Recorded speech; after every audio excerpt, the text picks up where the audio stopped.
children who may be in this room. We believe you are hiding in plain sight. Keep your baby close to you. There's someone out there.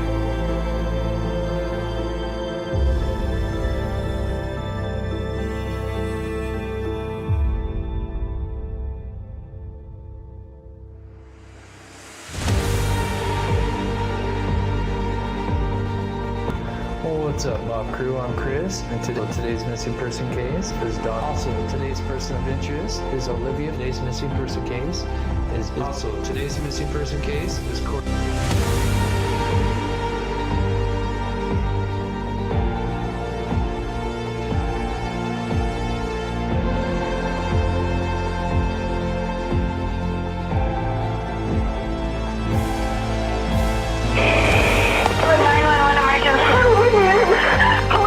What's going on 15th Street? What's going on there, man? We have a kidnapping. Hurry, please.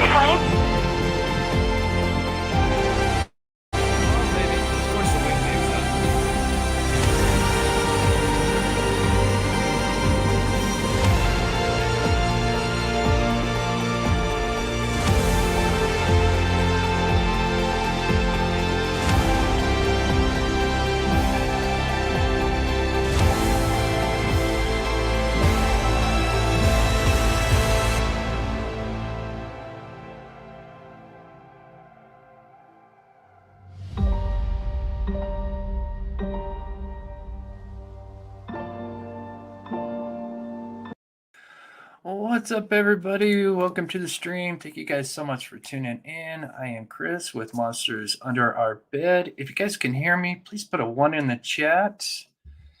And before we get started, adjust my mic a little bit here. Perfect. And so today we're going to be going over the Idaho student murders. We're going to focus mainly on what Bryan was doing after the murders happened. We're kind of trying to track down his movements and see where he went, see if maybe he possibly could have ditched the weapon sometime after the murders on that first day, as he does travel around quite a bit. So we'll go and take a look at that. Thank you guys so much for putting a 1 in the chat. And of course, we've got a special guest, and that is Steve from True Crime Web. And so I'm going to go ahead and introduce him real quick. Hey, Steve, how you doing, buddy? I'm doing great. Thank you for having me tonight. An honor to have you on, as always. And for those that might be new to this channel or your channel, you want to give just a little bit about yourself? Sure. I'm retired law enforcement, 20 years of service, had a 20-year career. And during those 20 years, I worked my way up to being an investigator.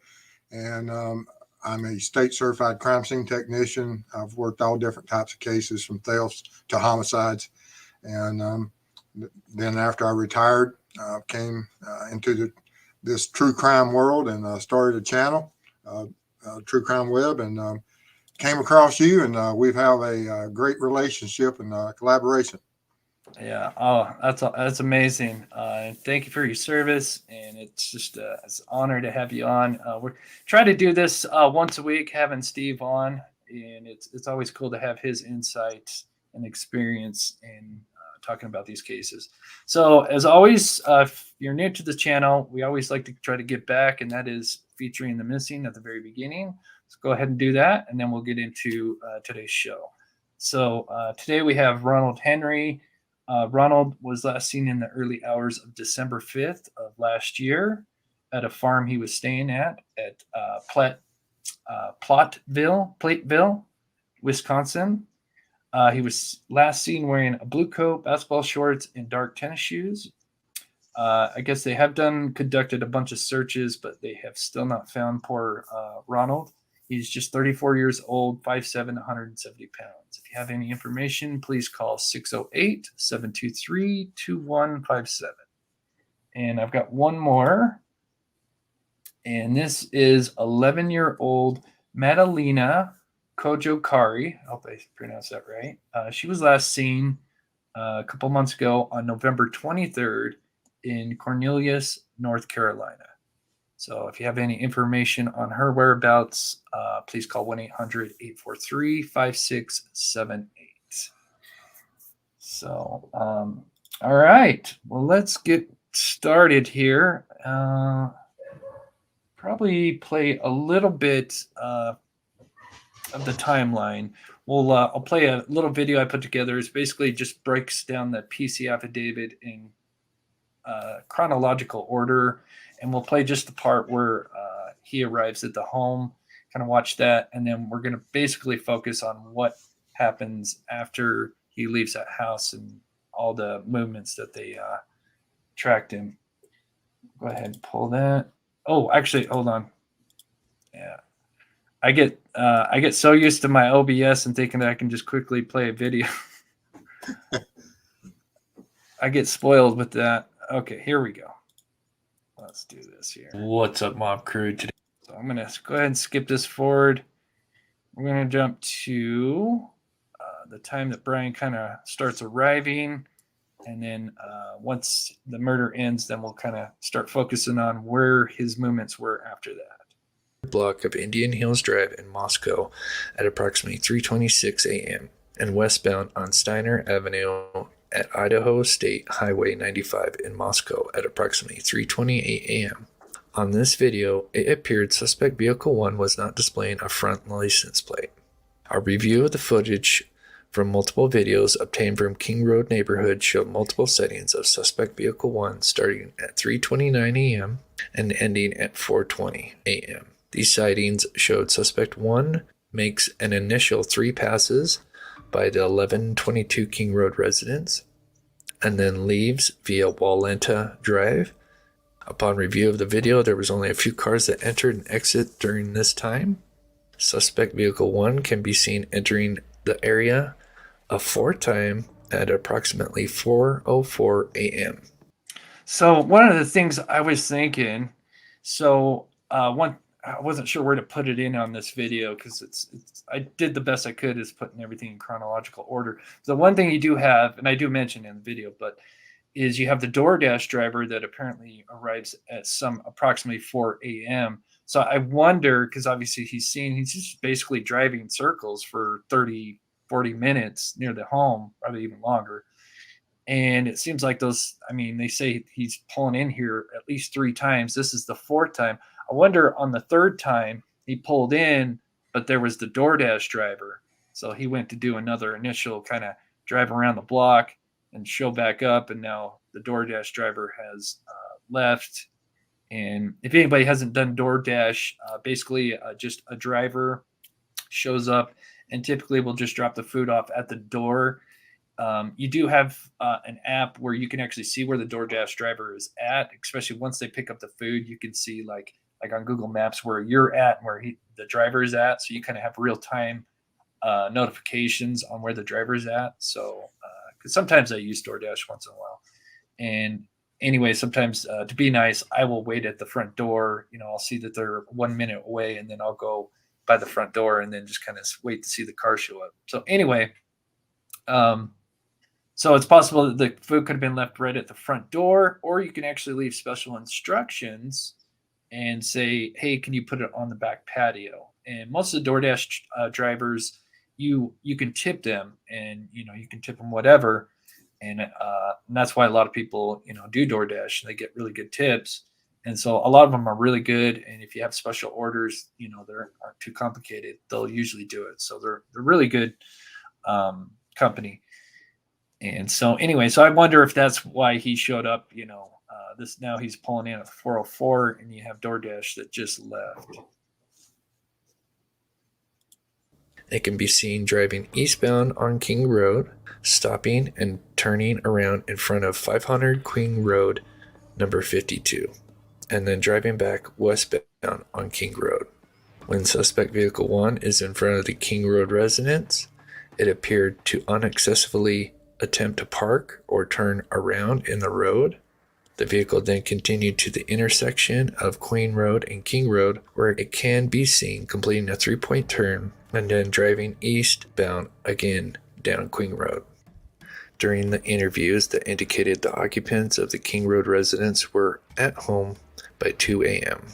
and asleep, or at least in their rooms, by approximately 4 a.m. This is with the exception of Xana, who received a DoorDash order at the residence at approximately 4 a.m. Law enforcement identified the DoorDash delivery driver who reported this information. Dylan stated she originally went to sleep in her bedroom on the southeast side of the second floor. Dylan stated she was awoken at approximately 4 a.m. by what she said sounded like Kaylee playing with her dog in one of the upstairs bedrooms, which were located on the third floor. A short time later, Dylan said she heard who she thought was Kaylee saying something to the effect of, "There's someone here." A review of the records obtained from forensic download of Xana's phone showed this could also have been. And oops, I just wanted to go back there just a little bit. I had made a small mistake. I should have put the ladies to the left here because the room actually would have been on the left to the left above on the third floor. But so, yeah, I have it at approximately 4:10. I know some people, this is just my theory as far as the timeline. I know some people still think it may be Ethan and Xana, and it might be. I think, Steve, you're back on the ladies being attacked first and then Xana. That's from, if you go by what's within the affidavit. Are we going to go back and start over about why he was driving through the neighborhood and what was happening pre or I think we focus on the end, but then we can go back if you want. Yes, because that's very important what he was doing, driving around the neighborhood. Okay, well, actually, we'll finish this, and then, yeah, we'll touch on that, and then we'll jump to the main part with the knife. Phone showed this could also have been Xana, as her cellular phone indicated she was likely awake and using TikTok app at approximately 4:12 a.m. So I think, with her, we know she's basically alive at 4:12 using TikTok, and she just got DoorDash. But the 4:12 that they put in the affidavit, I think, now Brian's been in the house for at least, if he gets in there about 4:06, I think a lot of people are thinking. So he's been in there for at least 6 minutes, and that's plenty of time to dispatch two people. And my personal opinion, I think it's a good possibility that he, once he was done, he went down to the second floor, and Xana either DoorDash, was putting her food away or something, was throwing some trash away, went to the kitchen, was on her way to the kitchen, had her phone in her hand because she was doing TikTok. And I think Brian saw her with the phone in her hand, and that panic, they both panicked. She tried to run back to get Ethan, and he followed. And I think that explains the, hey, I'm here to help. That's just how I interpret it. But yeah. Dylan stated she looked out of her bedroom but did not see anything when she heard the comment about someone being in the house. Dylan stated she opened her door a second time when she heard what she thought was crying coming from Xana's room. Dylan then said she heard a male voice say something to the effect of, "It's okay, I'm going to help you." At approximately 4:17, a security camera located at 1112 King Road, a residence immediately to the northwest of 1122 King Road, picked up a distorted audio of what sounded like voices of a whimper followed by a loud thud. A dog can also be heard barking numerous times, starting at 4:17 a.m. Dylan stated she opened her door for a third time after she heard the crying and saw a figure clad in black clothing and a mask that covered the person's mouth and nose walking towards her. And I think this is also another good argument as to the order of the victims that were killed, because be able to see his face, if he's coming down the stairs, so if it was Ethan and Xana first, then he's got to go back upstairs, then he would just be coming down the stairs and just make a quick left turn, and she probably would have never been able to see his face. So in my opinion, I think this is also kind of confirms that, coming from the living room, you're going to see his face, especially the way her door opens up. If she's not kind of completely out of her bedroom, she can kind of see him at an angle without being fully out of the room. It does kind of sound like she was kind of out of the room a bit. Dylan described the figure as 5'10" or taller, male, not very muscular, but athletically built with bushy eyebrows. The male walked past Dylan as she stood in a frozen shock phase. The male walked towards the back sliding glass door. Dylan locked herself in her room after seeing the male.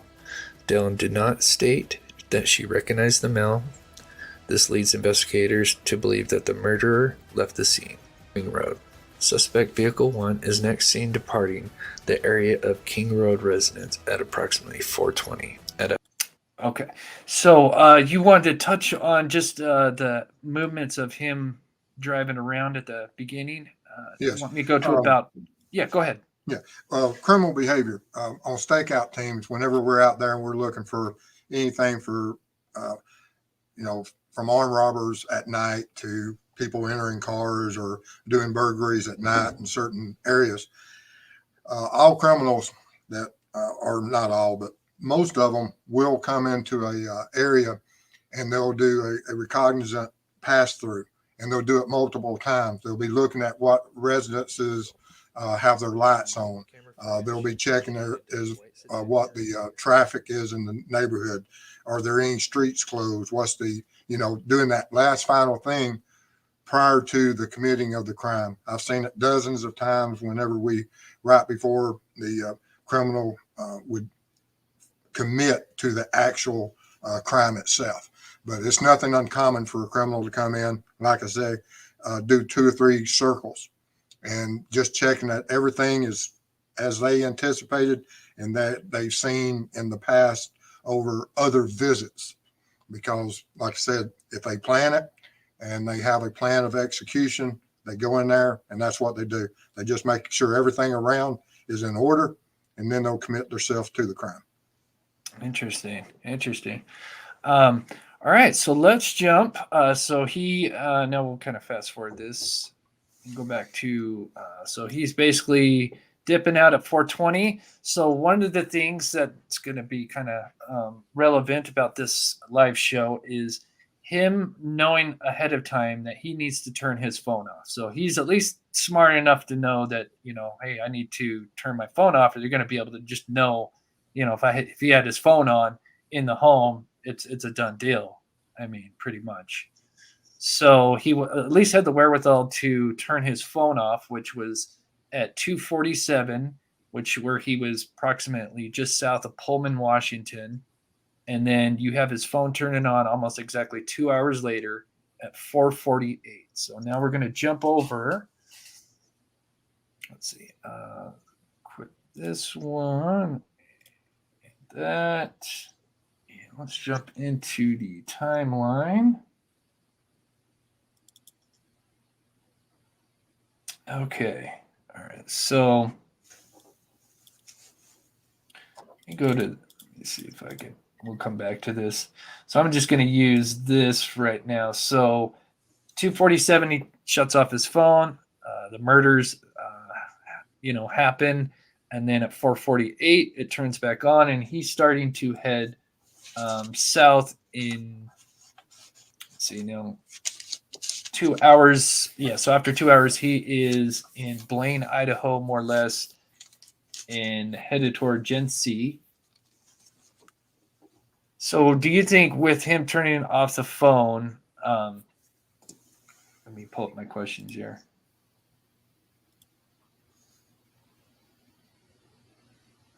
Let me get everything out of order here. So he turns his phone back on at 4:48, then travels south, and then would end up coming back in through west, and then traveling up north back into Washington, or Pullman, Washington. And he would arrive back at his apartment at 5:30 a.m. So going back, let me get this. That's a bit out of order. Just looking at this little timeline here. So he does, what's interesting at looking at this is I did kind of the math on what it would take from him if he left and he didn't go anywhere else, and he left at 4:20 at the residence, and he drove, and when he turned his phone on, we don't know exactly where his phone's turned on. They say it's in Blaine, Idaho, and he's on the highway, and they say he's close to Genesee. So that would put him. So that's about 11-minute drive from where they say he turns his phone on. So if he just drove and didn't stop anywhere, he should have turned on his phone at 4:34.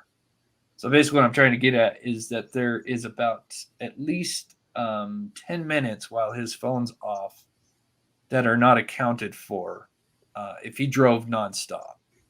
And I kind of narrowed it down to 10 minutes just because, depending on how fast he was going.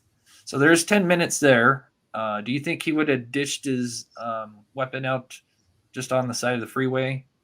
Well, the whole phone history of him turning it off on this specific night, from the time that he left his residence, and he turned it off at what time prior to getting to the crime scene? He turns his phone off at 2:47. That's in Pullman, Washington. It does not turn back on. Yeah, till 4:48. How far from his residence did they indicate what time he left the residence, or is that the exact time that they're? Because I have. What time he left his residence? He left his residence at 2:42. Okay, so 5 minutes into route.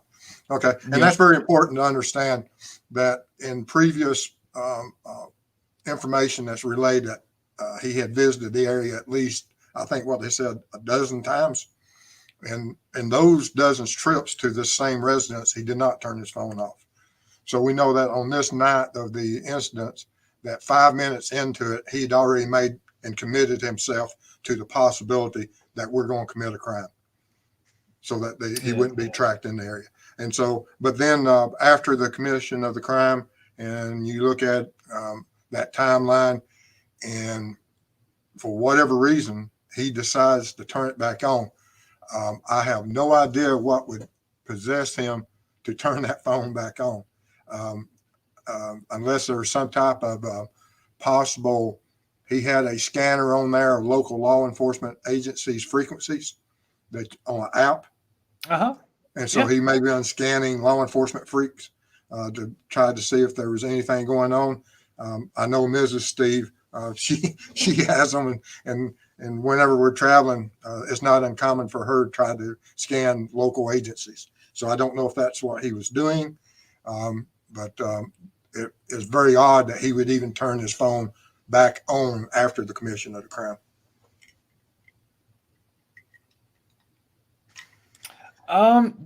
So no, it depends, Bitty Bites. That's actually not true.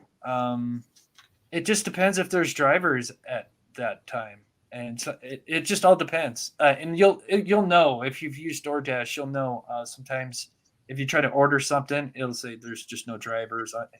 I can't remember what it told me when I tried to order kind of late. But yeah, there's some people that, if they're on, I think you can look and see. But I'm not 100% on that. But I think, if there's a driver available, you can get it. I mean, clearly they say the DoorDash driver in the affidavit, and they've even spoken to him. So, but that is interesting. 11 p.m. Maybe it's just on certain areas, which I'm sure it is. It just all depends on who's available, because it really is just common citizens that just want to earn some extra money by doing DoorDash. And so, because sometimes I've tried to order food when I would normally could get it, but sometimes just there's no drivers. So it just all kind of depends, I think. So now getting into, so he comes back home at 5:30, and let's see, let me zoom this in so you guys can see this here. And then, so the cell phone shows that Kohberger leaves the Pullman residence and travels to Moscow. So he returns back to the crime scene. Oh, that's why I had that at the beginning. Yeah, let me do this real quick, and then we'll get into where he goes down south, because I think that's where I think, in my opinion, I think he could have dished the knife. Well, what do you think of this? So let's see, 4 o'clock. So pretty much 5 hours after the murders, he'd arrived home back at 5:30. Now his phone is showing that he is now leaving at, let me go back one more here. Yeah, so Brian's phone is now showing data that he is now pinging. Let me go back one more. So he leaves at 9 a.m. from his residence, and at 9:12, so it only takes about 10, 11 minutes from Pullman to the King Road residence. And he pings between 9:12 and 9:21 a.m. So 9 minutes. He's there, basically 10 minutes. If you want to round it off at the crime scene. What do you think of that? I think at that point he is in a.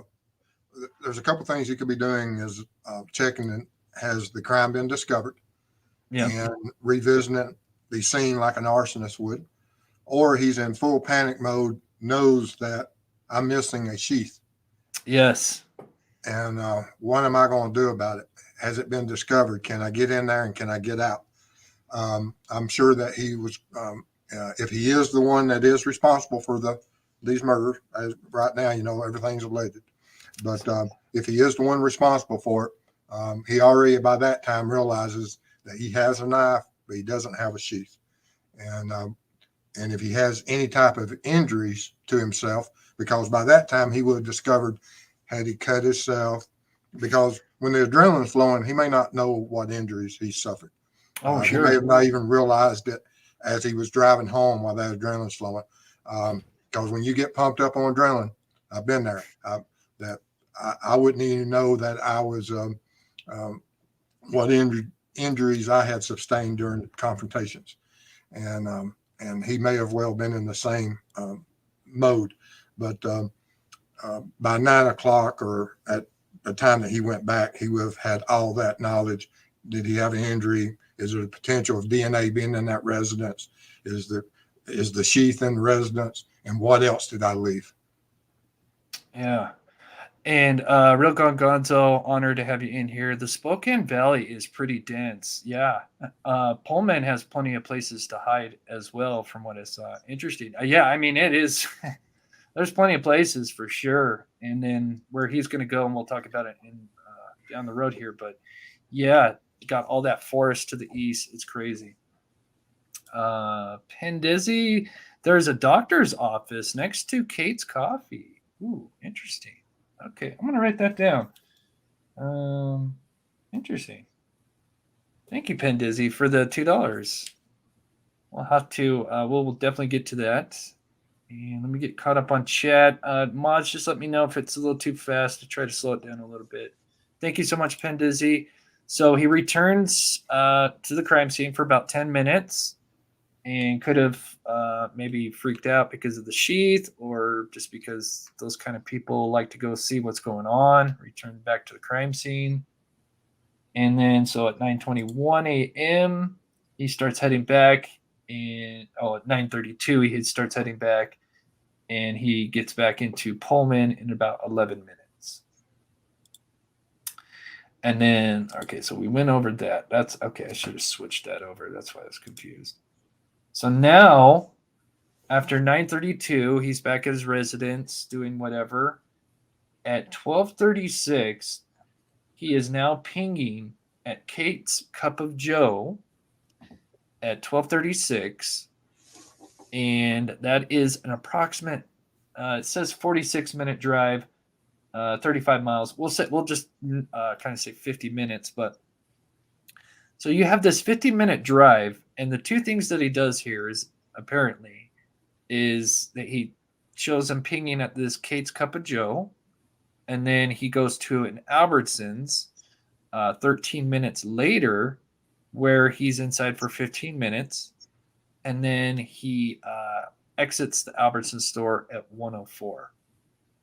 And then I believe he heads back to his home. Well, actually, we don't know. Actually, I've got a couple of scenarios. But what's interesting about this trip, I think this trip is huge. And what you have here on the right is you've got the Snake River, Clearwater River. You've got a T-junction right here. And that is as you're coming into, this is Clarkston here. And my question would be is why is he traveling approximately 50 minutes, 35 miles to go to an Albertsons and Kate's Cup of Joe? No offense to Kate, I'm sure it's amazing. But just saying, why is he going 50 or 35 miles to spend 15 minutes in an Albertsons when he has a Walmart, a Safeway, everything in Pullman, Washington, right there within 5 minutes less. Just What around kind the of corner. store is Albertsons? I'm unfamiliar with that. Safeway, Kroger. Do you have a Okay. Kroger? Okay, Yes. yeah, it's like same thing, same. Okay. All right. So it's not like a Walmart where it's got all the other kind of stuff. It's just food. At least the Albertsons. It's funny because I used to work for Albertsons many Mhm. years. I was just wondering if maybe he went in to get something vegan that he liked or something. I didn't know. That's not a bad idea, but I mean, you've literally got Walmart. You got everything basically except for the Kate's Cup of Joe. You have everything in Mhm. Pullman, Washington. So Mhm. why are you traveling south that far? Like I said, and no offense to Kate's Cup of Joe, I'm sure it's amazing, but why travel that 50 minutes and then then possibly go right back? It doesn't say what he buys, but he does go into the Albertsons store. He's in there for 15 minutes. Mhm. I'm not sure if that Albertsons has. I know mine had a pharmacy in it. That's the only thing I was kind of thinking of as maybe a prescription, but I still don't understand if you. I think Albertsons. I'm not sure. They've been bought out by so many companies because I used to work for Albertsons, and I want to say Safeway and Albertsons are in cahoots, but I'm not sure because they've. I mean, there's a lot of different reasons he could have stopped. I mean, he may have been hunting a dumpster. It's not uncommon for people to get rid of weapons, guns, knives, or any type of clothing in a dumpster rather than throwing it in. There's a lot of different ways to destroy evidence. Which way he chose on this long route, there's a million. He doesn't even have to slow down. I mean, at 60 Yeah. mile an hour, he could toss it out the window. So as you can see, but what's interesting about the Kate's Cup of Joe is I mean, this is literally, look how close it is to the river. And I've got a video that this lady uploaded, which is amazing. We'll look at it. It's just a short little clip. Alley Cat says, Steve, do you think he went back in at 9 a.m.? So we went back to the crime scene. You think he attempted to go back in? I think he might have been thinking about it, but no, the risk of that being involved, and that we have no evidence that law enforcement said that his vehicle was seen, stopped, or anything of that, doesn't mean he didn't. We just don't have information on that currently. Yeah. Good question. Thank you so much, Alley Cat, for the $2. Caught up on chat. So let me know in chat what you guys think. Do you guys think, and of course, there's some other places he travels, but, and we're going to circle back to this because I think, like I said, now it's been, let's see, time was it? Let me look at the time again. So it's 12:36 when he's at Kate's. So the murder happened at 4. So it's been 8 hours since the murder. I mean, I guess adrenaline's probably ran off by then, right? 8 hours. I mean, he still could have been on something.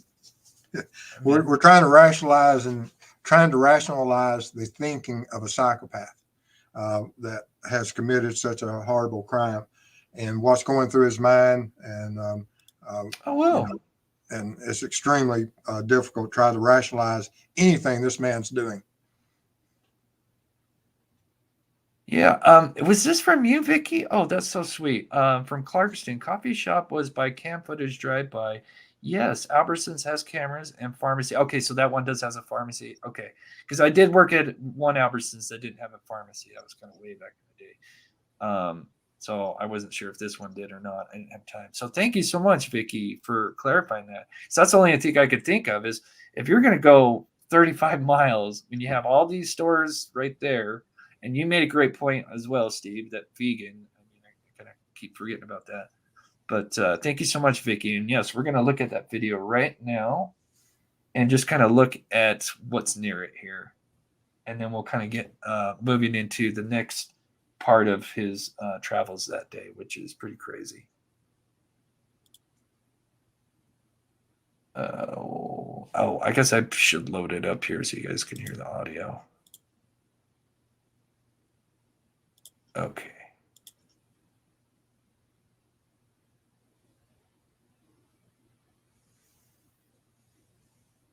My audio.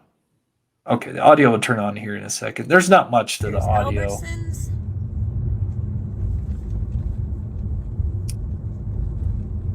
So keep in mind, he goes to this Albertsons after, so this is where he traveled first.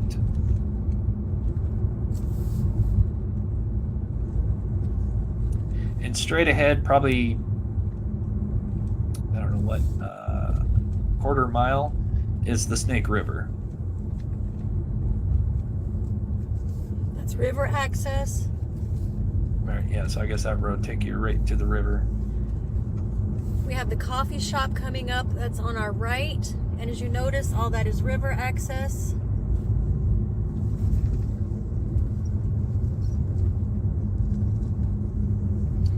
Here's the chef's store, the U.S. Kitchen store, where the last ping was. There's cameras all down through here, but it looks like it might stop. Here's the Chef's coffee store. shop. What is the chef's store? Ooh, I wonder, is that kind of vegan or something, maybe? Wonder, stopped in there. Great food wholesale. I'll have to look at that. Anybody know chef's store? It's just got everything. I saw Kate's Cup of Joe. And if there. you make this right here, it goes directly to the river. And then you're looking at miles and miles and miles of river. Yeah. Here's a park right here.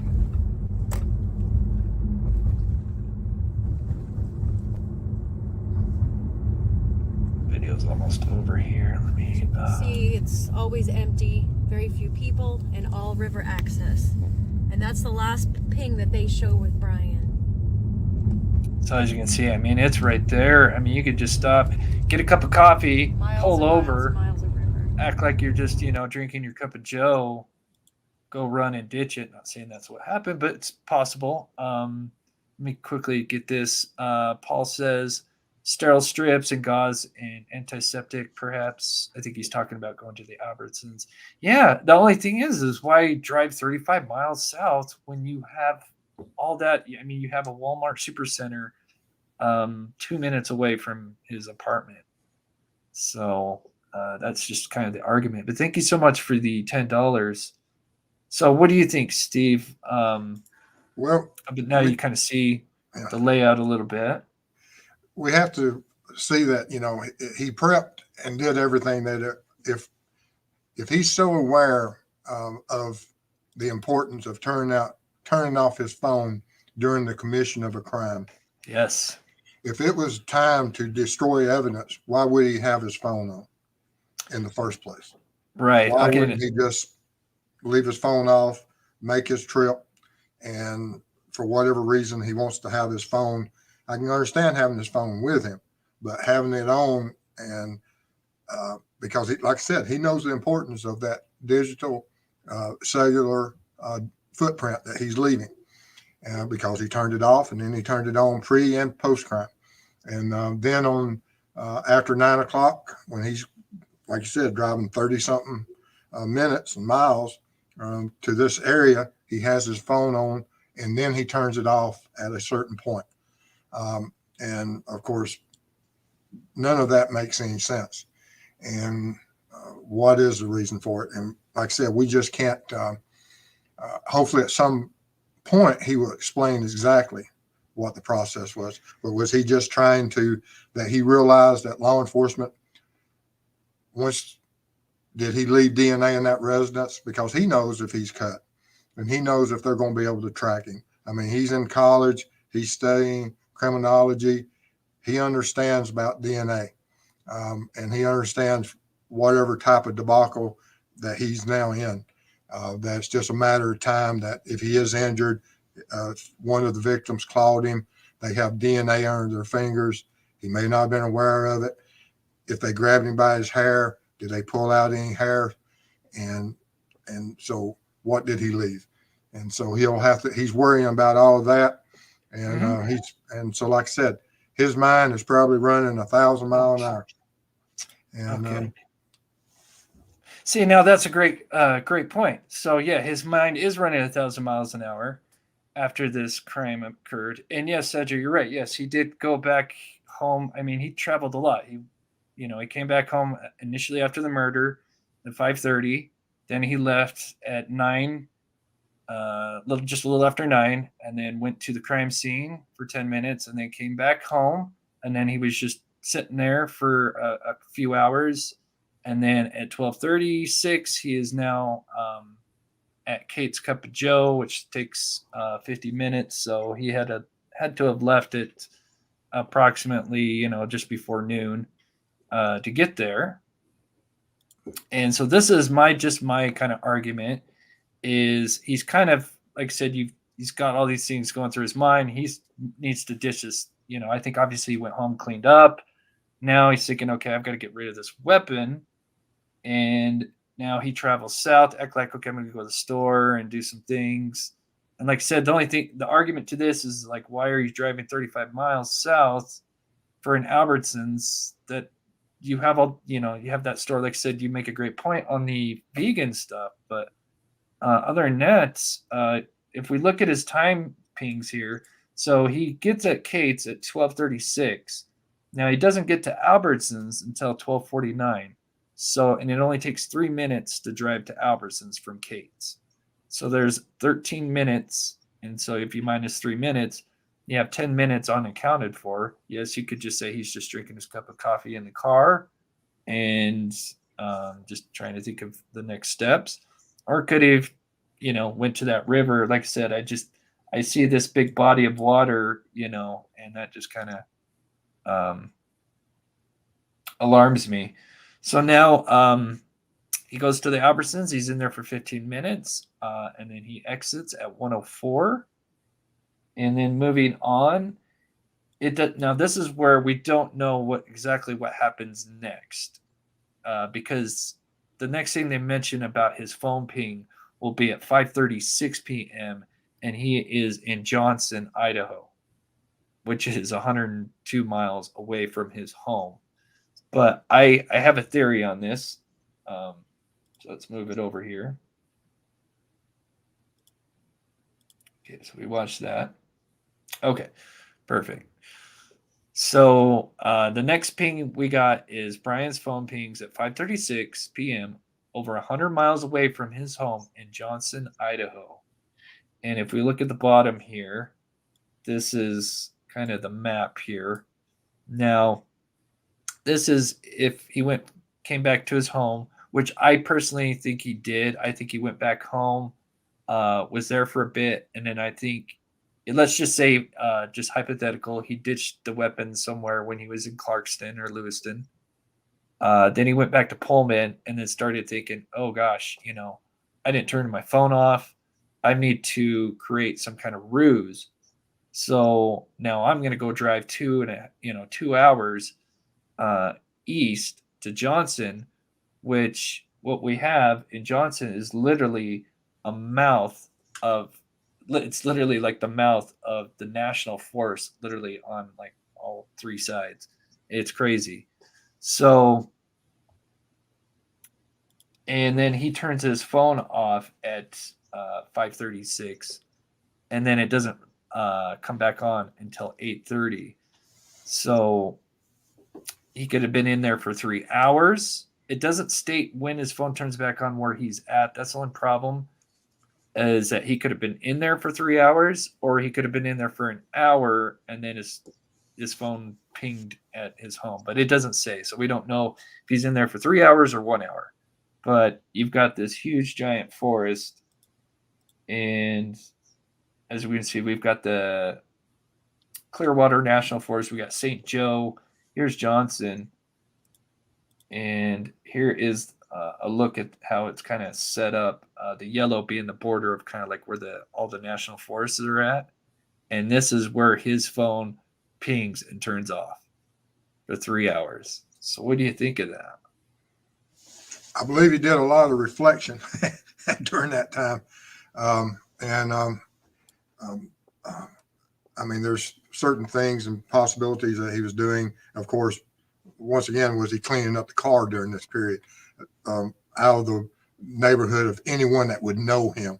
I mean, he went to an area, and we'll have a history of his cell data that he's traveled outside of his hometown where he goes to school. He's outside of an area where If he's the one that committed a crime, he's away from that. And so now he's an hour and a half away. And whatever he does there, the likelihood of running across anyone that knows him is very small. He separated himself from his orbit of friends and people that know him. And so he's off in an area that no one knows him, and he can do certain things and it not seem suspicious. And is that what he's doing? Of all the things I've looked at, and that's just one possibility, but that's just something I've thought of. Yeah.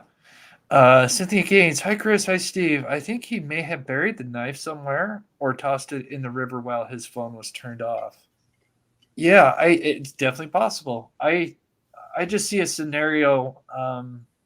Like I said, I've kind of said it, but to me, I think, he's going to that bodies of water down south and was thinking about getting rid of the weapon and kind of forgot about the phone thing, did that, and then headed back home and then realized, oh my gosh, I need to set up a ruse because obviously I turned my phone off when the murders happened. So I need to kind of cover my tracks the same way if I do get caught. And so I need to now set up another ruse just in case, kind of a plan B, plan C, whatever, and throw these guys on a big hunt for the weapon. Now they don't need the weapon to charge him. Obviously, they've already in the process of doing that. I'm sure it would be nice to have that as well, but with the DNA on the sheath, I think that's kind of a done deal on that. But so when it comes to, in your experience with weapons being ditched, what are criminals? I mean, what did you experience when? I worked a homicide one time where a child was involved in with a homicide of a parent, and they simply they were right there. I think 17 years of age, almost 18, but all they did was walk across the street and throw the firearm into a dumpster, and then called a taxi and went to the airport. So people would dispose of weapons, anything.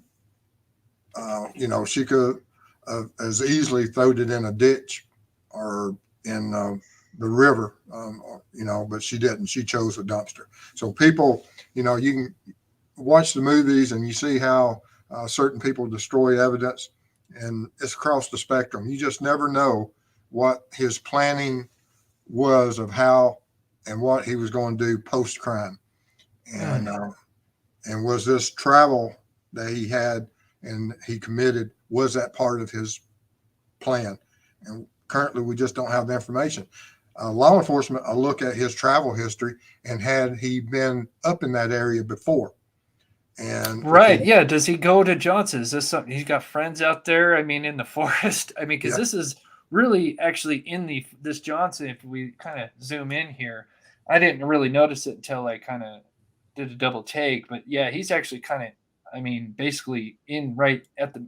This is literally a mouth of just absolute, just crazy wilderness on three sides, basically. And it is big. It's huge.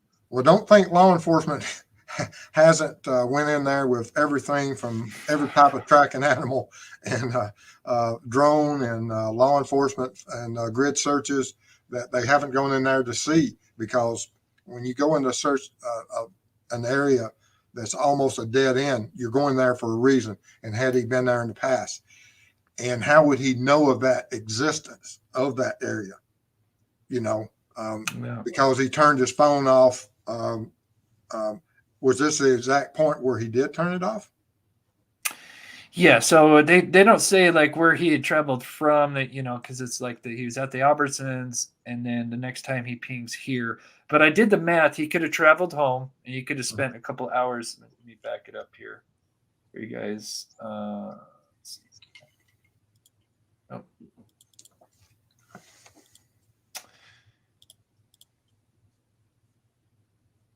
Nope, that's not the one. I did a lot of. Oh yeah, this is the one where. So he could have traveled back home after the 104. He would have been back home by 104, so like 1:45, 1:50. We'll say just 2 o'clock. He'd be back home by 2 p.m. and he could be there for another hour and a half. And then if he left at 3:30 p.m., then he would arrive there at approximately 5:36. So I think, to me, that sounds a little bit more logical. And I think maybe, like I said, it's just along with my theory is if he did ditch it down south in Clarkston and then kind of like realized, shit, I didn't turn my phone off. And now, he's got to create this ruse. And so I'm going to go travel this way. And like you said, it's a great point. Does he go to Johnson? Does he have friends there? Or is this, what's, like you said, victimology? What did he, the other question is before the murders, did he go to these Albertsons? Yes. And that's Right. and that's part of the history of his movements pre-crime versus post-crime. Is this just a one time that he's just started driving and was using his whatever map app he had on his phone, and he was trying to find a remote area, and he was just looking at his phone, and that's how come he had it, and that's what put him in a certain area. And at some point, did he realize that, oh, this is a great area, and now I can turn my phone off and do whatever he necessarily had to do. But law enforcement will know the history of if he's been there before or not. Interesting. Sorry, the chat's going super fast. I'm going to have to slow it down some more. Help me, Cartex. I thought 5 out of 6 2015 Elantras had GPS. Yeah, I am not. No. I think if it did, I think they would have probably mentioned that in the probable cause affidavit, don't you think? That would even be even better than the surveillance they had to pull. No, I think they put just enough, and if they do have that's true. That's true. Yeah. They want that to come out in discovery. Interesting. And That's a use great that question. as leverage, because like I said, you don't have to throw the kitchen sink at him. They've got enough probable cause, and that's what they did. Although it's still extremely lengthy, but they hammered home the point that we have an individual that was acting in this way, which is, that gives us the probable cause to make an arrest. Okay. For the mods, I am going to slow down the chat. We almost got 2,000 people in here. Thank you guys so much for tuning in. If you can, hit that like button, and go. If you love true crime and covering cases, we got Steve, our guest, as today, and he has his own channel, and I've got his link to his channel at the top, pinned at the top of the comments. If you want to go and subscribe and he does amazing work. And we're going to be. We've got some plans coming mid-spring, late spring, where we're going to go out and actually be doing some stuff. I'm super stoked. So let me get a couple of questions in here in chats. And then I wanted to ask you why I'm looking for this, Steve. In that first 24 hours, do you think when is it that typically, in your experience, when would they ditch a weapon? When is that typically? Is that done within the first day, the day of the murders? Is that, from your experience? Well, generally we're so busy working. Just as I spoke about that crime earlier, about that homicide that occurred, that firearm was disposed of in the first 15 minutes. It depends on the type of personality the individual is. If we're going, and how mobile they are. And because if you've committed a certain crime, and now that, which he did, and if he hasn't had the ability to clean up, he's transferred all the crime scene evidence of his encounters inside that residence, their DNA, into his vehicle. And now he has created a new crime scene of cross-contamination. And so he has to go somewhere and clean himself up prior to going back to his residence, and also to do a probably partial cleaning of the vehicle. And where was that, and what was that happening that first separation, because he has to, at that point, he doesn't know if he's been spotted, seen, and he left that residence for a reason. And I believe it's for the fact that his internal clock or something happened in that residence that made him feel that 911 had been called, and he can't stay. He has to separate himself. And he did separate himself from the residence, walking right past a witness that if he did see her, he knew that he couldn't stay and engage. He had to leave. Or he was in a tunnel vision, adrenaline rush, and just wanted to get out of there. And so he did. And so he separated himself from the crime scene. And is he one of those individuals that will separate himself from the weapon?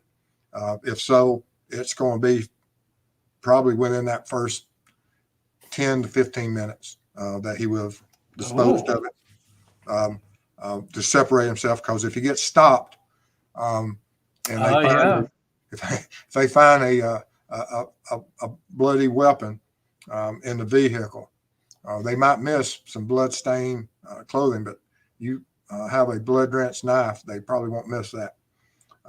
But typically, I would imagine that if he's a certain personality type, he got rid of it in the first 15 to 20 minutes. Interesting.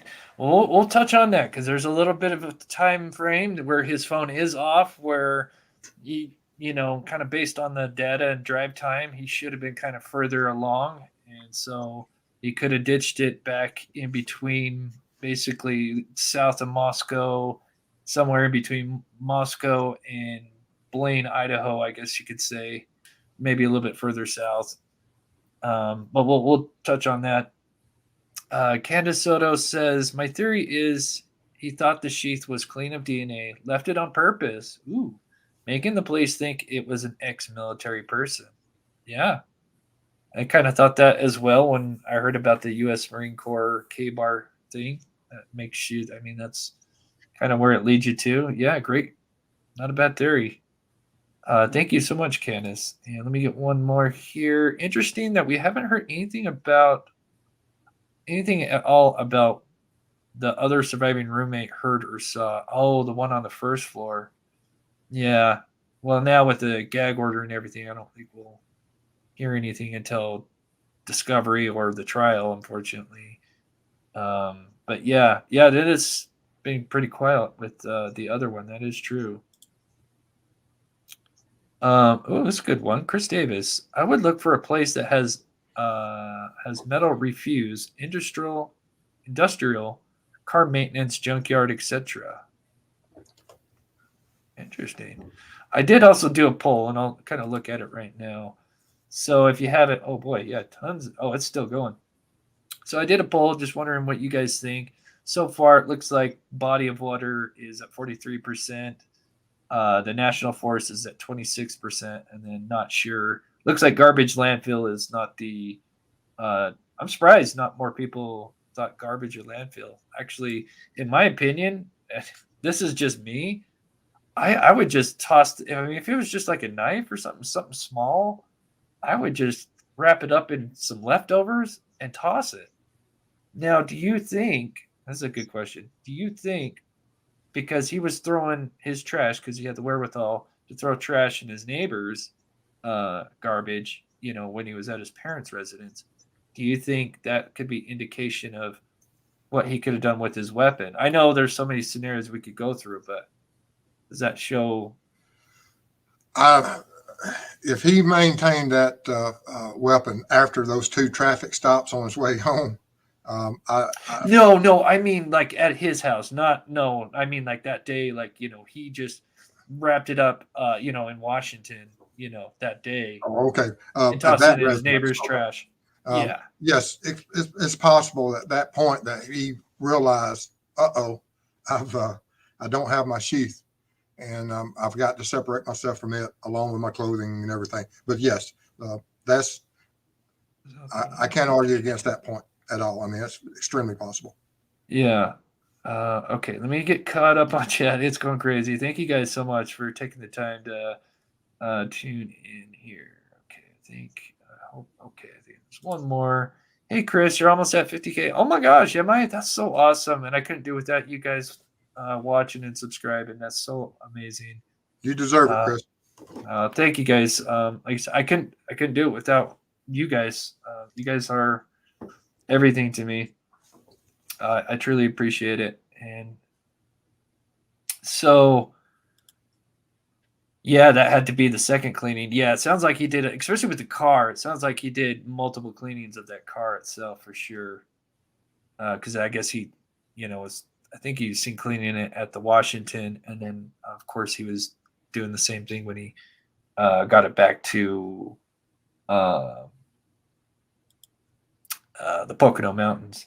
So I don't know if you've seen this. I'm not going to read the whole thing. This is a post from him. And I'm not going to read the entire thing of this one because there's just so much. So this was posted. I'll read like the first two paragraphs. I'll read the second part, which literally like highlights everything that's in this that he's going through. So apparently he wrote this because this is the picture of him.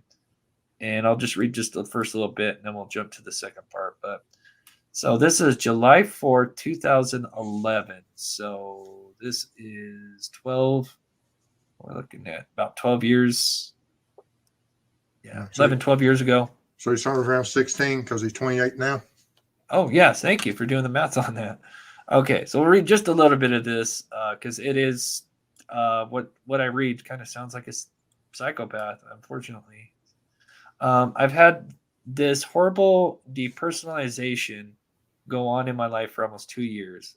I often find myself making simple human interactions, but it is as if I am playing a role-playing game such as Oblivion.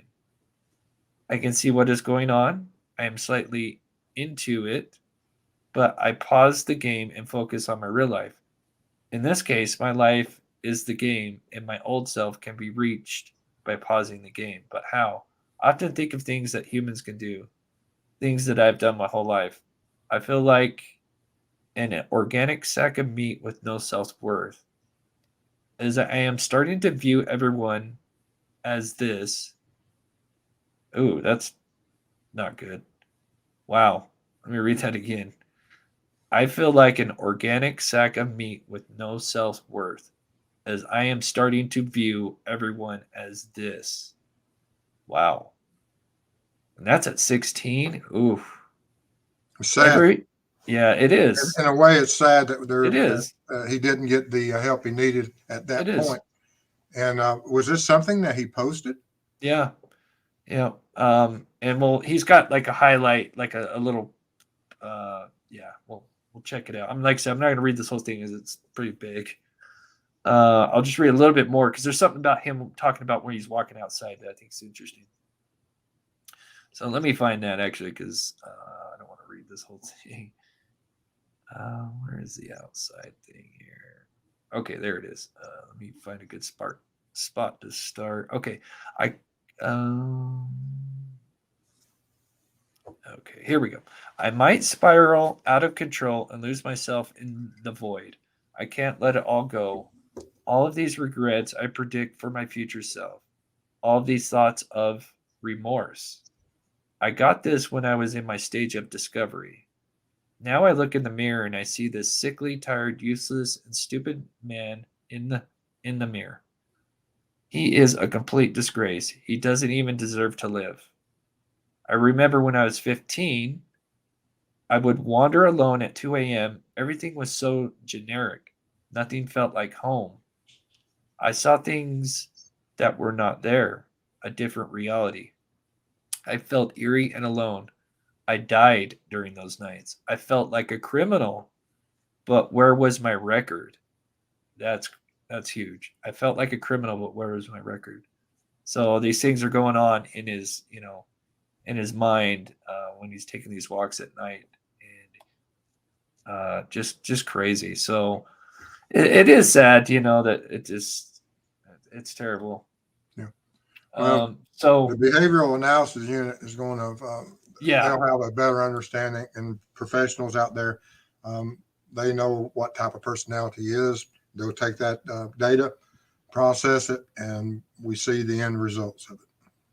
Okay, I'll finish this and then we'll get back into the knife. But I just wanted to kind of give just a little bit of this. So these are just kind of his top things that he feels, I guess. So I always feel as if I'm not there, completely depersonalized. Mentally, I experience fog, lack of comprehension at sometimes. Feel like my life is a movie, back to the depersonalization, depression, no interest in activity, constant thought of I can't say it, self-harm, crazy thoughts, delusions of grandeur, anxiety, poor self-image, poor social skills, which we've heard. And then he's got this one in big words, no emotion. I feel like nothing has a point to it. When I get home, I I am mean to my family. This started when VS did. Not sure what VS is. Anybody knows? That's like a symptom or something. I felt no emotion along with the depersonalization. That seems to be the common word he likes to use. I can say and do whatever I want with little remorse. Everyone hates me pretty much as I am an a-hole. And that's just posted, the same year. Is that posted before or after? July. So that was before the other one. Just a couple months. You can go ahead and mark these two slides as that if he is convicted of these crimes, that's defense exhibit 1 and 2. Yeah. That they'll bring that in as part of mitigating circumstances about certain things of his. It always comes out of what was his earlier life like, and if he's convicted of it, we have no idea if he will be or not. But the defense will be just like everyone else that has access to his history. They'll be analyzing this, and it will come into court at some point, I expect. Yeah, but it's no excuse to go and murder. No, it's no excuse. Yeah, I'm just saying that's the defense will bring all data to the table. Yeah, literally explaining he has little to no remorse, no emotion, and you got to be that kind of person to do something like that. I can't even fathom it. To be honest with you. So let's let me get caught up on the chat, and then we'll kind of recap everything, and then we'll try to get some questions in. So if you have a question, if you can, I know you probably put some in. Oh, here we go. Yes, might be visual snow, but I don't know if I heard that visual snow. Yeah, I was kind of wondering what BS. Interesting. Yeah, I wonder if his parents ever had him assessed. That's a great question. It's sad because he did kind of have some an addiction in high school, then got cleaned up, and then look at what he did with his his college and education. Could have been something big, but it didn't go that way, unfortunately. Okay. All right, so we'll kind of recap. Is there something you want to focus on the map? Because I got everything, like the number, all the timelines put out. Is there something you want to? No, that's the timeline. Like I said, it speaks for itself. He once he left the area, he went for a reason. We just don't know if what that reason was. Had he been in the area before? Was he en route to dispose of stuff? Was he going out to make life choices of what and reflecting? There's a lot of different reasons and things. Like I said, his mind's traveling 1,000 miles an hour if he's the one responsible for these crimes. Yeah. Jesse says, any thoughts about what if it wasn't a K-bar style knife if you used for the actual act? God, I've been noticing people mentioning that. Thoughts, Steve? Any thoughts about what if it wasn't a K-bar style he used for the actual act? So you have like the K-bar sheath, but could have been like another knife. I believe by the inclusion of the K-bar knife sheath being in the affidavit that they have already analyzed the type of injuries. The type of injuries will match what that sheath was. The risk and the ability otherwise would be absolutely detrimental to the case, and law enforcement wouldn't make that error. So they have the injuries or some of the injuries match that type of weapon, or it wouldn't be in the probable cause. Yeah.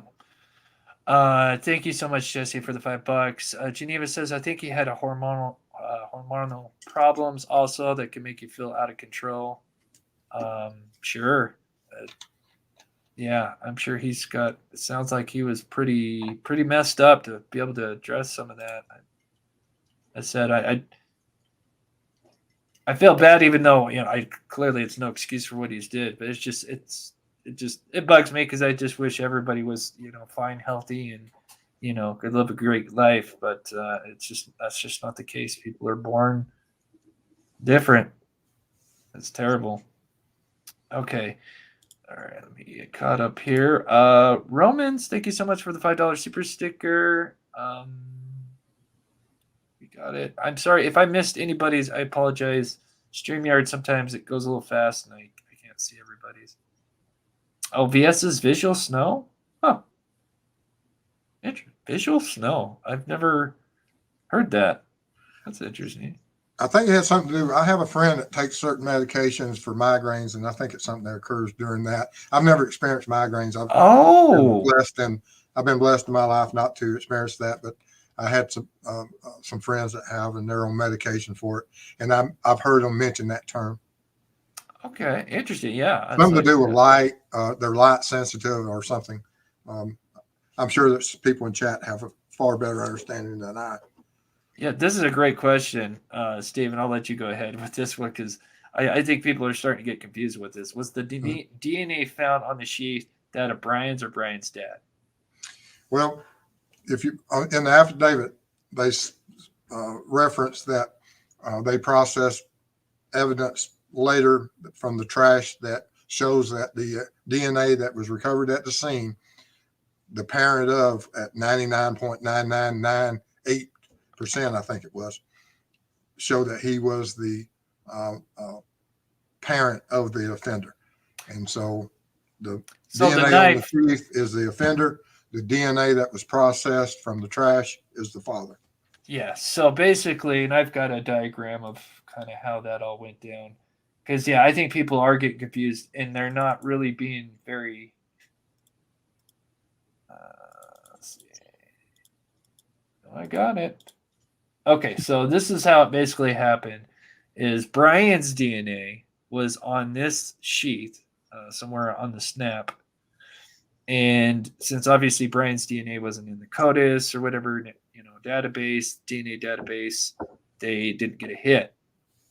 But they found Bryan through the White Hyundai Elantra, and they knew about Bryan since November 23rd. That is 10 days after the crime. So they were onto him after 10 days. So that's pretty good, pretty darn good. We just didn't know, even when they were asked about the Hyundai Elantra, they already knew like who it belonged to, which is crazy to even think about. So anyway, so what they had to do is, so they had this DNA, but it wasn't showing up. So now, of course, now they know it's, they know of Bryan and his Hyundai Elantra. And so they go digging in the garbage of the house here in Poconos, and they get his dad's DNA. And so then they match the DNA to the DNA that's on the sheet, and it's not the direct match, but it's obviously it's a family member. And so it's a 99.9999% chance that the father's DNA is of the perpetrator. So, yeah, but that's a great question because I do see it is kind of confusing. But, yeah, great question. Yeah, okay, so that's visual hallucinations. Okay, that's what it kind of sounded like. Something to that degree could be. I've seen a couple people post that. Okay, Dark Arts, I love that name. Do you guys think he will plead? Ooh, thank you for your expert coverage. Well, he is the expert. I'm just the lucky guy that you guys listen to. Steve, go ahead. Do you think he played? There's at some point when the discovery is made by the defense, full discovery, as it goes forth in the trial process. That will be discussed. And he'll have to make that decision. No matter how guilty he is or not guilty. I mean, if he's absolutely innocent, he's not going to plead and shouldn't. I mean, if he didn't commit the crime, he shouldn't plead. He takes it to the courts. But if he is guilty of this crime and they have such evidence, more evidence than just what we have now, because everything we currently have is just circumstantial. They don't have any of his actual that we know of his DNA profile from an injury or from the victim's fingernails or hair that the victims may have pulled, and we don't know what type of evidence is in the car that he transferred. And it will depend on how much evidence the prosecution has. That's when the pleas will start being debated and discussed. This is the way that you'll be able to not face certain penalties. And will that come up? It is a possibility. Interesting. I'm going back and forth because he's looking at if he's guilty, if he's the one that did it and everything. He's looking at 4 counts of the death penalty charges for each count, and 4 counts of murder, and each one is a death penalty charge. Man, I don't know if there's some wiggle room, and I could see it for sure. I'd probably, I don't know. I see him stubborn, so I kind of thinking I would lean towards no, but I'm almost 50-50, but I would lean towards no.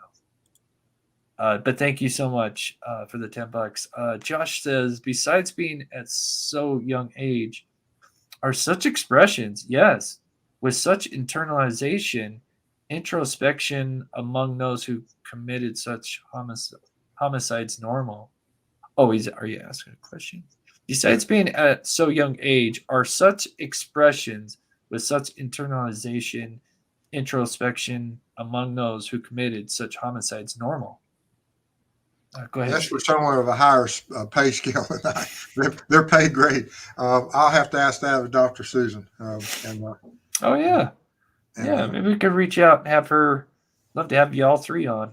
Oh yeah, all three. The three of us. Yeah.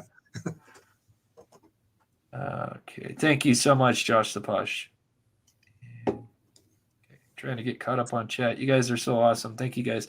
So we'll kind of recap everything we've kind of missed, and a couple other things I want to touch on. But so today's main focus is, and this was one thing I did want to pull up, just kind of an example is, let me get rid of this so everybody can see it. So, I know I kind of asked this question, but what do criminals normally do when disposing of a weapon used in a crime such as a knife? And so I was just kind of looking at some examples, and here we have this sad tragedy that happened with Tristan and Fauci, who, unfortunately took her life, and a knife was used in the attack. After the attack was over, he had thrown the knife into a nearby body of water.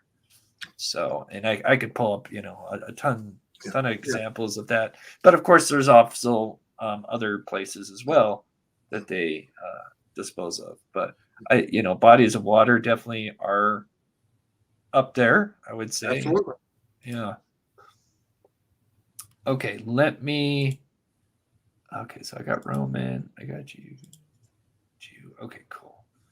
I'm going to look at the poll, and I'll probably end it here in just a minute. But it looks like 43% in a body of water, and then national forest 26%, and then the next one would be 24% somewhere else. So I'll go ahead and end that poll now, just because sometimes I forget to end those. The knife could be under a vehicle, bridge, or walking along Paradise Creek. So one other example is in the Delphi case. Well, I don't know if it's technically called the Delphi case, but Kagan Klein had ditched something, apparently, or somebody he was with at the Wabash River. And they were so certain that they literally drained that river and had those guys out there for literally a month, 5 days a week, basically, side by side, 5 to 10 guys, sonars, everything to get whatever was in that river out. And so it's amazing. But yeah, so if that was what happened, he just drove over a bridge and tossed the weapon over the bridge, which was a river that he tossed that into. So The amount of weapons they're going to find alongside bridges in the next month will be astounding. When they go in there with the divers, because it's not just what was thrown due to this crime, it's what other criminals in the weeks and months and years prior to this offense have thrown over the edges of bridges. They're going to find all different types of other weapons that may have been used in many crimes that's unsolved or unknown of, because it is so common for criminals to toss things into waterways. yeah. So yeah, I think this vegan diet definitely. We come back to that in just a second. I forgot to pull this picture up. So this picture is the Snake River. That Kate's coffee is kind of like where my mouse is circling. Probably maybe quarter mile, half mile down this road here. But this is the Snake River. I mean, that's a big boy. I mean, that is a big river. Now, somebody in the comment, I think it was Annalise, Anna, she said that they refer to this as the Muddy Snake River. So I'm assuming at some points of this river it can get really muddy. Here it looks pretty clear. Maybe that's just because it's getting. I don't know. It looks pretty good here. I don't know. Maybe this just the picture was taken. When was it? This is October 2021. But then what's interesting is you've got the Clearwater. This flows into, we back out here. So here's that Kate's Cup of Joy here. Cup of Joe. And so he would have had to drive, south into this here. And so you've literally got, the Snake River, Clearwater River, and then was it just Snake River that goes south? Okay, yeah. So yeah, Snake River kind of travels up, whoop, and then this one turns into the Clearwater River. But I just think it's interesting that he would travel 35 miles to go to a Cup of Joe and Albertsons when, you have everything right there. I mean, you literally have Safeway, you have the Walmart Supercenter right here. That's, 2-3 minutes away from his home here. Is about right here. So, like I said, vegan diet. I don't know much about vegan, but I assume maybe they're kind of picky with what they like. So maybe they would go to an Albertsons. I don't know. Albertsons would really have, that's not going to be at another store. Really, just being experienced at working at Albertsons. I would think if you're going to go something. I don't know vegan stores. I can't think of anything. No, you'd find me at the Waffle House at 9 o'clock in the morning. I'm drinking coffee and bacon and eggs at 9 o'clock. Yeah. Yeah, that's what we were trying to look up is the depth of the Snake River. We were trying to research that before we came on. The Snake River is huge and very deep in places. Let's see. If they knew it was BK's Hyundai 10 days in, why did they ask? That's a great question. It's a very good question. This has bugged me too. They knew it was BK's Hyundai 10 days in. Why did they ask for the public help with it? Didn't that risk tipping BK off without much benefit? Well, I'll answer a little bit and I'll shoot it over to you, Steve. Now, part of the reason why they ask for public's help is that they're just trying to create a timeline. People that witnessed this car, I know that's part of it. And, but yeah, it is. It's like, why are they, but they, of course, already knew about him. So tipping him off, I guess, is not, I'm assuming he probably kind of had an idea. So what would your answer be?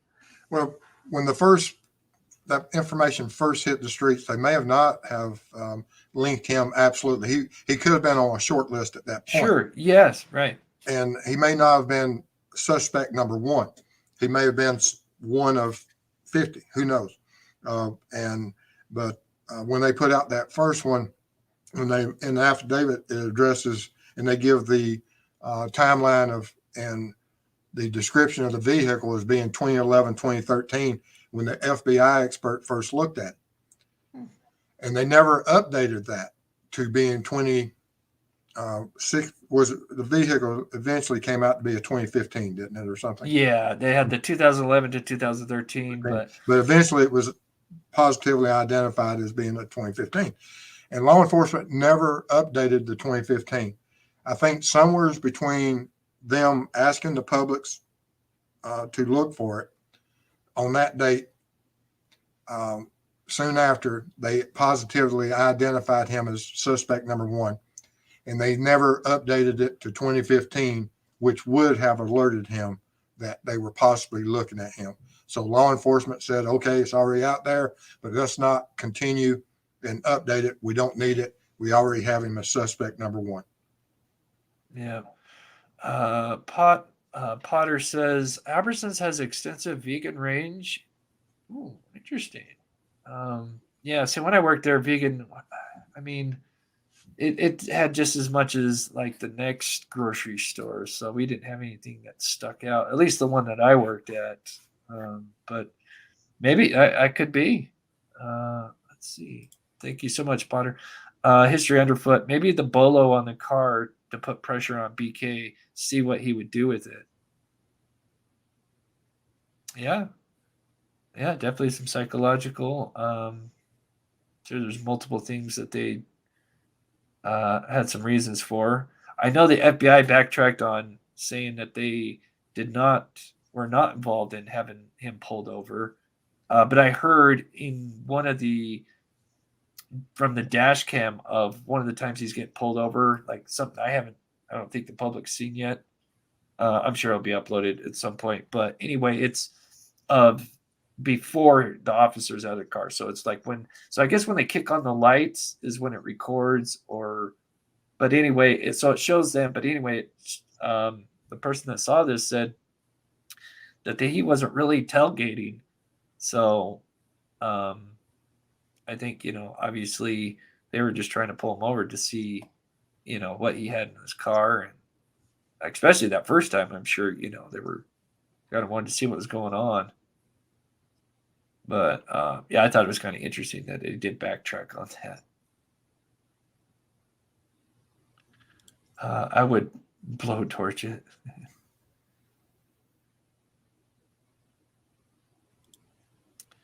Brian isn't a criminal just yet, Chris, just saying. Yes, I mean, we do fully agree with innocent until proven guilty. So I'm going to try to get some questions. So if you have some questions, I'm going to try to get to them for the last 20 minutes here. I'm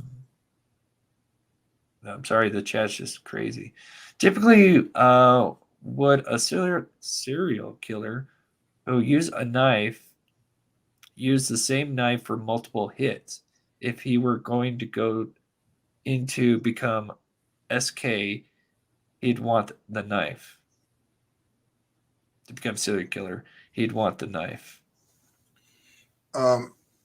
There are certain types of offenders that do have kits that they will bring certain instruments in to feed whatever type of fantasy, and if that they have whenever they're committing a crime, and that they have to have to commit that crime to, and even if it's a signature to create such, like I said, what's driving each of these different types of personalities and each of these serial killers, because there's different kinds of them. And they don't all kill for the exact same reasons. They all don't have the exact same fantasy, and they don't have the same signatures. And we don't know which one or what type currently, because the profile is built from the crime scene, and we don't have a full understanding of what went on in that crime scene. And we don't have a full understanding of what the behavioral analysis unit and how they will profile him out of why and what was the motives, and which hopefully we will find out soon. Yeah. I see a lot of people saying that Albertsons does have some decent selection of vegan. So the question would be now, did he go to that store? I mean, is that the only place that has decent vegan down there? Is he worried about getting vegan at that time just after a murder? I mean, that's the other thing. I mean, is he really thinking about shopping for food, or was this a trip just to kind of make it look like one thing, but he was really going 35 miles south to do something else? That would just be my Yeah. argument to that. Yeah. I mean, we're trying to second guess what a psychopath is doing at 9 o'clock in the morning with limited data. Yeah. Thank you so much. So I'm going to try to get a few questions in before. Man, I can't believe it. An hour and 30 minutes went by already. That's crazy. Time flies when I have you on. And for those that just tuned in or don't know Steve from True Crime Web, he covers the same case. Obviously, he's got a lot more expertise and insight. He goes live 3 to 4 times a week. And his link is at the top of the chat there. Please go and subscribe. He's amazing. And like I said, we've got some really exciting things coming up. Wish I could say, but we can't right now. But totally excited. What's up, Pigeon Mag? I wish I could shout everybody out. There's so many. So if you got some questions, I'm going to get a few more. Chris, do you know if there's any info as to what type of books he read? I'm sure if you... God, I'm sure he's probably read a lot, to be honest. I mean, probably, because of his background, criminology, I would assume he's done a lot of reading. But no, I honestly, I don't know. But I'd assume this guy is probably one of his main things. I mean, sounds like he's kind of a loner. Fortunately, just not good with, people, sadly.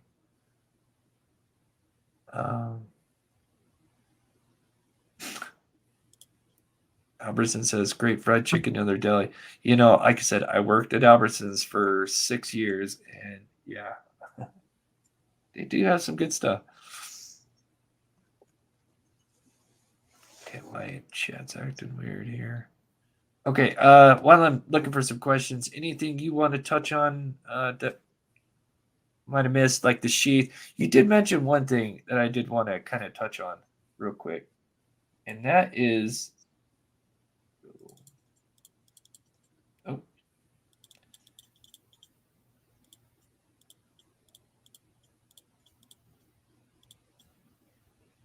is the sheath.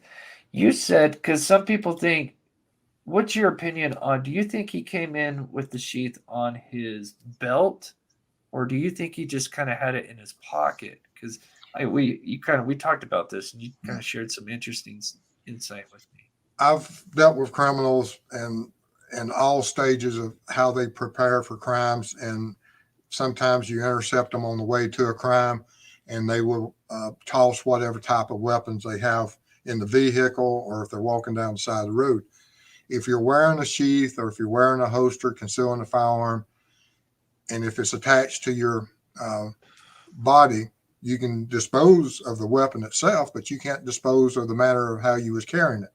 So some offenders will not attach, and I'm not saying that this is what Kohberger did if he's the one that is guilty of it, but some offenders do not attach anything to their body that is going to be leading to some type of further investigation. And so if they see a patrol car or something, they'll just toss the knife, the sheath, the whole thing away, or the gun and the holster away, or the bag of drugs, they'll toss into the weeds.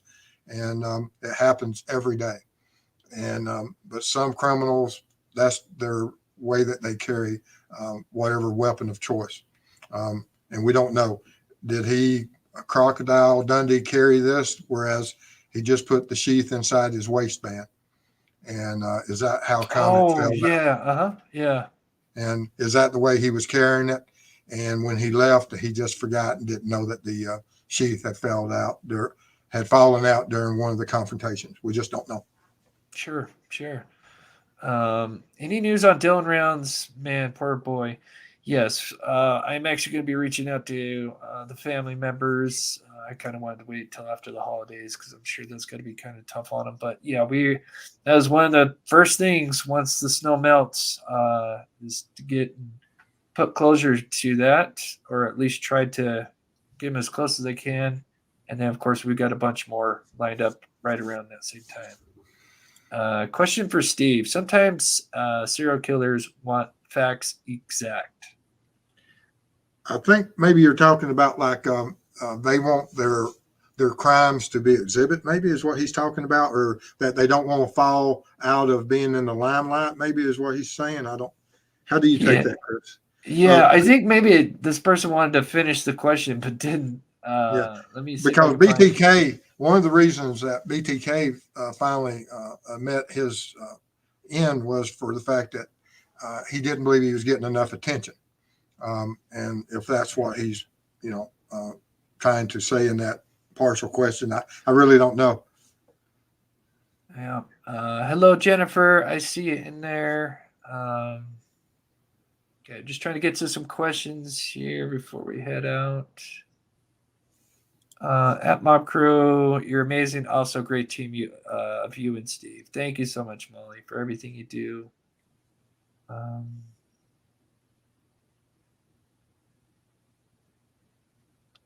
Just looking for some questions here.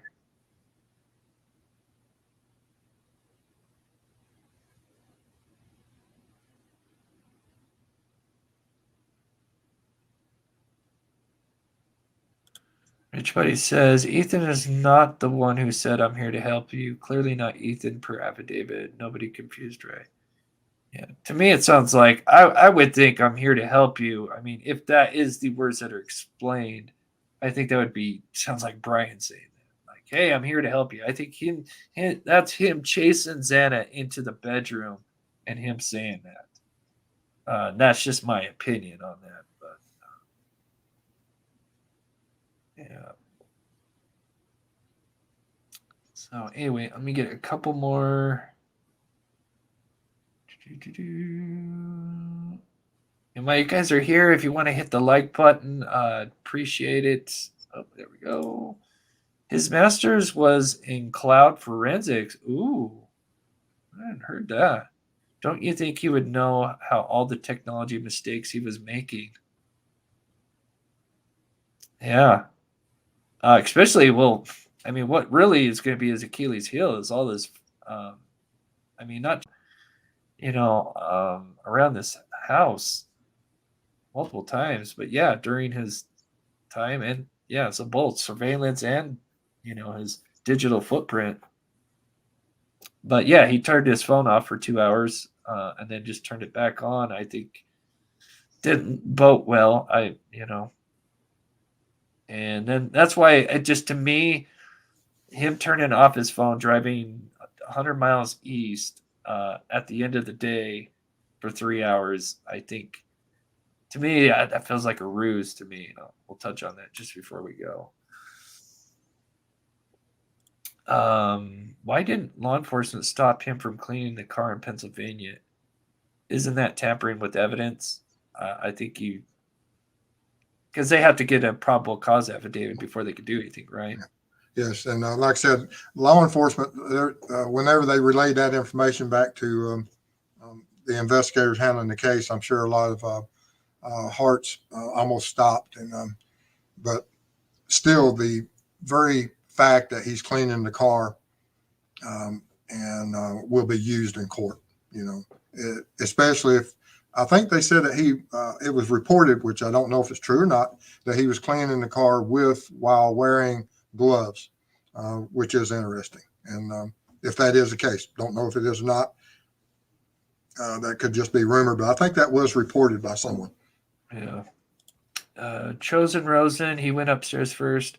That's I think the affidavit, in just my opinion, I think, and we both concur on that, me and Steve, that the two girls were first. It just kind of makes sense when you really kind of break everything down. You have Xana still alive at 412. Yeah. That's almost halfway through Bryan being in the home. That's like the halfway point. But so Prior to the affidavit coming out, I didn't think that was the order. yeah, To be all honest about it, that I thought that more than likely Ethan would have been in the first victim or so. But with the affidavit, it does make it clear that it appears that he was upstairs first on the third level. yeah. I think he, because she's on TikTok, so she would have had her phone out, and she had just done DoorDash. I think probably was going to the kitchen, maybe throw her trash away or something. And Bryan saw, and then Bryan's coming down the stairs and saw that phone in her hand and panicked. It was like, oh, because maybe, the commotion upstairs, and maybe she was checking to see what was going on upstairs, but had her phone in her hand. And that's what did it. I think having the phone in the hand, that he was like, oh, this is not good. I might not even get out of this house. I mean, they could be here already, So, any updates on the leaked audio? Quite a few YouTubers dismissing it as fake. Some refuse to touch on it without. I don't. Man, I have some back and forth things on that. There's some really weird things about that audio. It is authentic in a way, but I don't know if it's related to this case or not. But it is authentic in some sense. I can say that at the least. I still need to see some more research on it. So I would, right now I would just kind of say don't bet on it. But man, there's some weird things, coincidence, because apparently that came out before the PC affidavit. If that came out after PC affidavit, that was uploaded by some random person, I could see that clearly being debunked. It's just so weird that you have some noises in there that line up what's in the PC affidavit with a dog barking, a thud, etc. So, but anyway, right now I just wouldn't put too much stock into it. Just, you never know. So, but thank you, Josh, for the $5. Hey, Copper Horse. And so for all those new members, I apologize. I was sick over the weekend. Just a really nasty bug virus. Feeling better today. Not 100%, but so I really need to catch up. So I'm going to be doing stuff for the members. Most likely tomorrow I'm going to have a bunch of stuff out because I just didn't get a chance to this weekend. And then emails I'll start tonight, hopefully. And DDES, I got my windshield breakers, which are really cool. I didn't get a lot, but I thought maybe we'll do some kind of thing where we kind of hand some out to some people that could use them. So Roger says totally debunked. Yeah, it's just weird, man. There's some things in there. It's like, wow, man, that's just coincidence, I should say. We'll just leave that at it. Okay. Oh, what's this? What's the deal with DoorDash delivery guy? There's no place open at 4 a.m. to deliver from more than an hour. Who was the DoorDash guy? Sus. I don't know. I guess it just depends.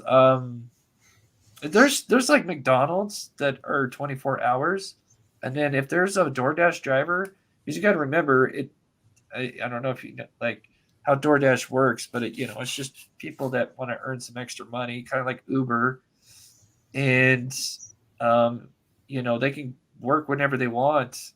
And so anyway, if there's a driver available, then it'll allow you to purchase the food because they know there's a driver active. So yeah, keep in mind that there's like McDonald's that are open 24/7. That's the only thing I could probably think that she probably ordered. Well, it was Jack in the Box. So it's Jack in the Box. Well, let's just look it up. I guess let's do a little sleuthing just before we get off.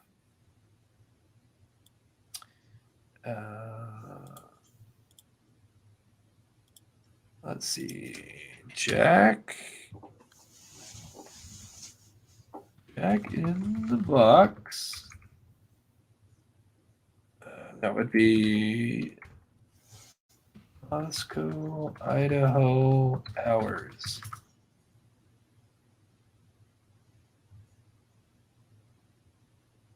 Permanently closed. Permanently closed. She had a Jack in the Box thing. I've seen it. 5 a.m. to 1 a.m. Saturday. Oh, yep. See, Saturday, 6 a.m. to 6. Oh, yeah, 24 hours. Yeah, 24 hours right there. 6 a.m. to 6 a.m. next day.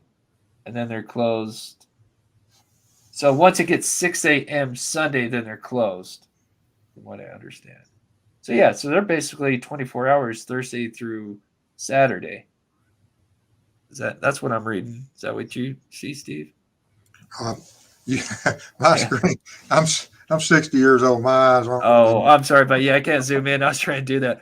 So what I'm reading, let me know in the chat. That's what I'm seeing. It says 6 a.m. to 6 a.m. next day. So it basically from Thursday to Saturday to basically Sunday morning at 6 a.m. they are open basically 24/7. So and then if there's a DoorDash driver that is available, and I'm sure those guys make some good tips because people are like, hey, you're delivering, because you get to choose, what level of tip you want to tip them. And I'm sure some people are really nice and generous, especially if they've been drinking. So actually it might be, some really good tips. Okay. Chris, hope you check this out for us. In the news brief, one of the first, where the roommates are discussed, there's a man in the front that looks like BK. Huh. Discussed. Oh man. If you could email me, Janet, if you know that one, then yeah, because there's so many. I know they've the families came to the crime scene since, like the sister and stuff. With the defense team, they're checking out the crime scene. True crime time. Yes, Mom. Very weird case. Part of why I'm so intrigued. Great coverage. Thank you so much. So, okay. Anything you want to add, Steve? Before I think because we're kind of going a little longer than I anticipated. Gosh, that went so fast. No, I'm glad that we're at the place that we are currently with the investigation, and that just have to keep the families in our thoughts and prayers as we go forward with this. And it's just absolutely what the families are going through with the losses that they have experienced. 4 families. It's absolutely breathtaking and so sad. But appreciate you having me here tonight, and you can toss me into the back, and I'll see you after the show. Yeah, no, it's Pullman Road, but it's not Pullman, Washington, guys. This is Moscow. Like, this is where it's at. So here's Moscow. Yeah, I noticed people are saying, no, it's Pullman. Yeah, no, it's just Pullman Road, but not Pullman, Washington. So here's It's been an honor being here and everything, Chris. Oh, yeah. I appreciate it and look forward to seeing you soon. Okay, buddy. Yeah, get your words in before I accidentally ask you if you want to say anything else, and then I clip you out. I apologize, buddy. I'm sorry. No, there's nothing. No. It's been an honor, and you had a great show, and I'm glad I was a part of it. Thank you. Thanks, buddy. All right, we'll talk to you here in just a minute. We'll put Steve in the back, and just the mods, if you can. So what I'm going to try to do with the pet outros, of course, we're going to still do the pet outros, is we're going to try to ask the mods to ask if the viewers want to send them in at the end of the month instead of just doing it whenever people ask about it, to tell them that at the end of the month is when I would prefer to have them send them in. So that way they all come in, and then I'm not like tracking back through old emails to try to.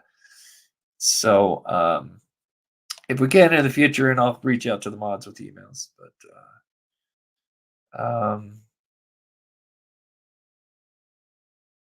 Green says, thank you. You are awesome, Steve. Yeah, he's such an amazing guy.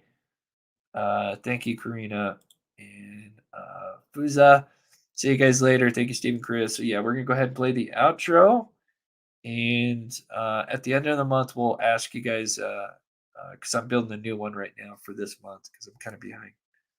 So I love you guys. If you can, hit the like button on your way out. I'm going to go ahead and play the outro, and we will see you guys possibly tomorrow, if not Wednesday. So I love you guys. Thank you so much.